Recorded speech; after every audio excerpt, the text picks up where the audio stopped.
Hey there, this is the guy that has been playing a lot of Growth Keeper armors, and welcome to today's AFK journey video. So I've been experimenting a lot with Growth Keeper, and to my surprise, right, this unit turns out to be insanely versatile in terms of making existing teams more powerful. So the known ones with regards to armors is obviously Eironn teams. So Eironn together with Burst, Eironn together with Control, they all work really well with this Growth Keeper right here. And another team which actually benefited from this unit itself is none other than the Florabelle Zoo team. So in today's video, I'm going to showcase the Florabelle Zoo team in terms of PvE content pushing and talk about why this team is decent enough to be used. Why can this team function and how this team can function in the various game modes. So first of all, let's run through Alma's main part of his kit, or why it works with Florabelle. So obviously, Almas has been sort of discovered to be more of a combo piece more than an actual tank.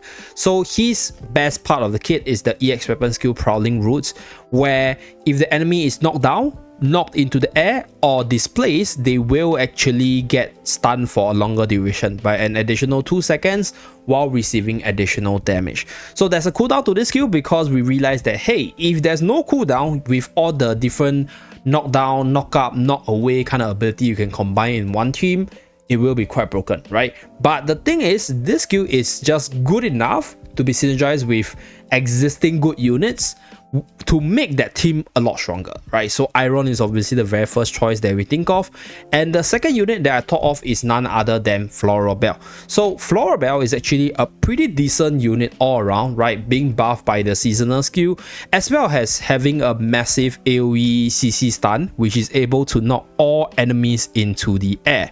So this knock into the air will get this additional stun duration as well as additional damage. So whenever Florabelle spams her ultimate, you will be able to benefit from Alma's EX weapon skill. So that's where the slamming efficiency comes in. And the reason why I mentioned earlier, you know, this Alma's together with Florabelle Zoo is pretty insane is because now if you have Barrel in your team, right, Barrel has a silhouette ability, the EX weapon skill, which is very disruptive, which slows down enemy and is really good against specific enemies where they have very disruptive single target skill, so they want to target specific units. But when you have Zoo, you have all the summons on the battlefield, they don't have a good single target to pick, and that's where this team actually excels in those kind of setups. At the same time, when Barrel summons the silhouette benefits from Florabelle Shield, which makes them a decent semi-tank, right? So you don't actually need a proper tank in certain situations where I'll run through the variations later, but the core of this team is obviously our dear Almas, Barrel, as well as Florabelle for the Zoo-Ulmus. Okay, I'll call it the Zoo-Ulmus team, okay, for PvE content pushing.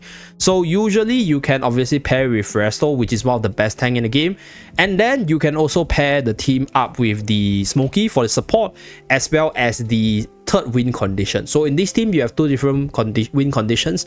Number one, Florabelle spams the ultimate, change control with our dear Almas, eventually stunning your enemy to death. Number two, you rely on the DPS of the Barrel as well as Florabelle duo to kill the enemy. And number three, if you're using Smokey over here, you have the Smokey damage from the EX weapon skill. So this team has three different win conditions, but there's actually a few variations you can run with this team. You can run the insta control with Eironn, right? This will give you more factional bonus.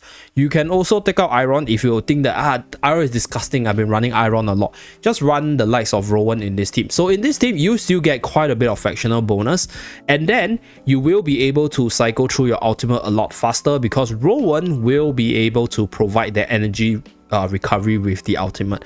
So let's say if you don't have Phraesto, you can also use our dear Danny or even Torrent, but I'll say try to maximize the factional bonus if you can. So let's say if you are, you know, you don't have Phraesto, maybe you kind of want to run like maybe Torrent, for example, right? If you don't have Phraesto but you have Torrent, you run Torrent, and then the last unit can be a Damien. So there is a lot of flexibility. You can also switch out the last slot for healing for more heals. So I'm just going to showcase a few runs for this team. I've been pushing a lot of deficit stages with this comp. So this is the core that I'm running. For the artifact of choice, I think between Pivot Spell as well as Evocation Spell, both are pretty good. So just use the one which I think suits the better condition. So this is the lineup. I usually put Florabelle behind the energy regen so that she can spam her ultimate. And then Barrow behind the damage reduction because he's quite frail, so I kind of want to reduce the damage that he takes so that he can win the battle. So the deficit is not very big because right now most of the meta teams or most of the players are using the smoky teams to push. So what I'm trying to do here is to offer another team suggestion for those of you guys who have the ability to play with different units. So you guys can see over here, I'll just go at 2 times so you guys can see, right? And when the battle starts, because the units are very far apart, right, they will actually cause Barrow to summon the silhouette, which is very disruptive to them. And if you do run the Eironn comp, then it will be slightly anti-synergistic, but there are certain situations where you need to use Eironn to immediately pull everyone together.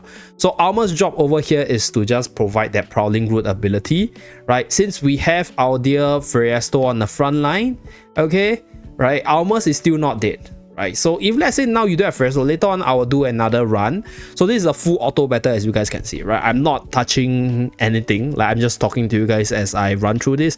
So in the past few days, I'm just trying to sort of come up with new ideas so that people who actually have the financial capability to pull for specific units, but they don't have a lot of time to sit down and manual their Eironn smoky team, they can actually benefit from the addition of Almas, because I think Almas offers this additional flexibility to sort of just let the battle run at auto. Like, so I just continue this battle and then make any necessary adjustments later on after this one. So this is the second battle, I just let it run at auto battle, and then you can do whatever you want in the background while still progressing with I'll say like a pretty decent team. So right here you guys can see the tornado sort of wipes out the silhouette and summon, but because Frobel together with Barrow together with Rowan just spams ultimate and stun people down, we can do damage from there. So if you don't have enough damage, you can include Smokey into your team for the third carry condition. So that is a few variations that you guys can do. Or you can change out the artifact to maybe using Quick Wit spell to see whether or not Quick Wit spell do better. And if the enemy has a lot of regeneration skill, then you might just want to fit in the normal Smoky comp to this setup as well. So these are the few ways you can modify. So this Zoo comp, I'll say, is not the strongest and all be all team, is just an alternative where you guys can use in case you guys are, I'll say, not having a lot of fun with the usual smoky comp. So right here I think we have some issues with killing the front line off because of the Coco with the damage reduction as well as a frontline tank. So for this one I will include the Smoky into the team, right? So I will increase the level of Phraesto. Okay, maybe I'll tell you what, I'll remove Phraesto and then I'm just gonna put in like maybe a hypogen tank to show you guys that this comp actually works. So let's put it this way and let's do this. Okay, so this is without Phraesto, right? So is it possible? Does it work without Phraesto? This team actually works without Phraesto for 2 reasons. Because you naturally have all these summons where you produce from Frobel and Barrow and you have a lot of control. So these summons act as a semi-tank on the front line when they're instantly summoned. So that way, you need not have to use Phraesto. So this is actually a decent comp if let's say you don't have Phraesto invested. Okay. So right here, we are using Smokey to quickly melt a few targets. And then hopefully we try to bring down the back lines. Okay. So if let's say you don't have enough damage, what you can do is you can take out our dear Granny, and then you bring back in Eironns so you can pull people towards the Smoky ultimate. So that will be your third win condition, and then from there you sort of min-max and then try to win the battle. So you guys can see, right, everything is full auto. So that's one thing which I'm trying to promote for the past few days, that is alternative comms that people or whales can actually use to push through contents, especially for deficit pushing. So this is one variation. I'll just continue. I'll just let it run on auto and then I'll make adjustments whenever I'm stuck. So I think right now the most stable variation will be the one with Smoky as well as Phraesto, because that way you have 3 different win conditions, right? At the same time, I think you do very well against all the different types of special enemies for those of you guys who are actively pushing AFK stages. So one thing I realized about this Zoo comp is that it's surprisingly good against one of the most annoying enemy, which is the teleporting monsters. So you guys can see this spam stun from Frobel with Almas is working decently well there. Unfortunately, the enemy actually removed Smoky, so we lost one of our win conditions. So let's see whether or not we can kill the enemy still. Okay, so we lost our healer and our win condition. pretty unfortunate. So I don't think we can win this, so we have to recalibrate. Okay, we have 13 seconds left because the opponent has 2 healers. So right here, what you can do is let's put Auto-Pushing in front, and then we put this one, and I think Brutus is fine as well, because I just need to buy some time for the Smoky ultimate. So there are certain situations where you might still need to rely on Smoky to win the match.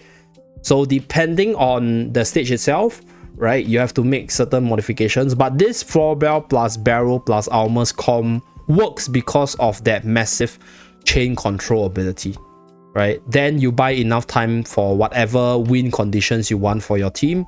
So right here, I think Smoky is on the 2nd charge, and then Smoky is on the 3rd charge. We slam the floor, we do a little bit of stun. That's where the 3rd charge comes in. So we managed to remove the front line very, very nicely. So now we are left with the 2 supports. So hopefully my team does enough damage to kill it. Okay. So I think we should be able to kill it. Okay. So this is the power of this Zoo-Ulmus team. Okay. So the core is floor bell, right, with Auto-Pushing together with barrel. That's why I call it a Zoo-Ulmus team. And depending on what other win conditions you need for the team, you can make the necessary adjustments. The best comp, like I mentioned earlier, is obviously that with our dear Phraesto, right? So this is obviously the best one. This is the one that I have a lot of success in terms of pushing contents, because Phraesto offers so much for the team. In a sense, this unit is both a tanker, a disabler, a little bit of damage, as well as a buffer for Florbell to spam the stun, so on and so forth. So right here, you guys can see now Smoky actually died, but I'm still confident that we can win this match because we still have our core strategy up. So as long as we are dealing enough damage, right, as long as we are stunning the enemies and locking them in place, we should be able to still win. Okay, so enemies actually got healed by phase heal here, which is a little bit unfortunate, but we still have... Okay, so the enemy managed to kill off our dear Florbell. So time for a switch of artifact or repositioning. Okay, so after multiple rounds of testing, we realized that the best way to just finish this stage is to use Eironns to pull everyone and get the Auto-Pushing insta root. And then from there, just use the Zoo and Smoky power to just snipe the enemy down. So that is after a few rounds of testing, which I will skip the testing part. So still using the Zoo concept. So Zoo concept right here is used more as an idea to control, to buy time for Smoky to reach the ultimate. So this is just another variation that you guys can try. So Smoky actually got stunned there, unfortunately. Hopefully my Smoky survives. Oh no, Smoky actually melted there. Okay, so we have to reset the stage. I think for this stage, I might have to manual a little bit. So I will put Smoky here to keep Smoky safe, Auto-Pushing in front, and then Florbell here. So we will use, we will actually manual the stage so that we can better benefit from Smoky's ultimate. So this is the final run. Okay, we pull the units together and then we use Florbell's ultimate to stun them. Right, so pulling and Florbell stun and Barrel's ultimate should be able to buy us some time. Okay, so we're gonna manually pull the enemy in once again with Eironns ultimate, and then use Smoky ultimate to just bring them down. Okay, so this is how the team works. You can both manual and auto with this team. This is another variation for the team actually. So this is the insta root control with Eironns, although this comp is slightly anti-synergistic with our dear Barrel, because Barrel wants your enemy's team to be far apart, right? Whereas Eironns will actually just group them together, so you get very little silhouette spawn unfortunately. So right here we try to pull everyone in. So this is so that our units are close to our Smoky's ultimate. So Eironns and Barrel got melted unfortunately. Okay, so this is not the best team for this stage specifically. So I'll figure another things out. But basically for this, oh wait, I have Smoky might just carry us away. Okay, Smoky just might jolly well just carry us over here, right? So basically, right, to end off this video off, the Zoo-Ulmus combo is an alternative to the Eironns combo, in case you guys are not like you know, like you guys are not having a lot of fun spamming with our dear Eironn, right? You're like, Eironn is nearly in every single team. So let's say if you don't want to use Eironn, you can obviously use this Florbell Barrel combo if you do have them. And if let's say there are certain stages that you cannot clear, you still need to rely on the insta stun ability with Eironn and Auto-Pushing. You can definitely do that change as well. So this team, I'll say, is relatively flexible. So this is how the team works. The core is our dear Zoo partners, Barrel as well as Florbell, and then we add in the Zoo-Ulmus, sorry, for the EX weapon skill combination. And depending on what you need for additional win conditions, you can add the units in accordingly. So that's it for this video. Just a very simple brand new PvE content teams for you guys to use. Thank you very much for watching. Do remember to like and subscribe to see more, and I'll see you guys again in my next video. Bye guys.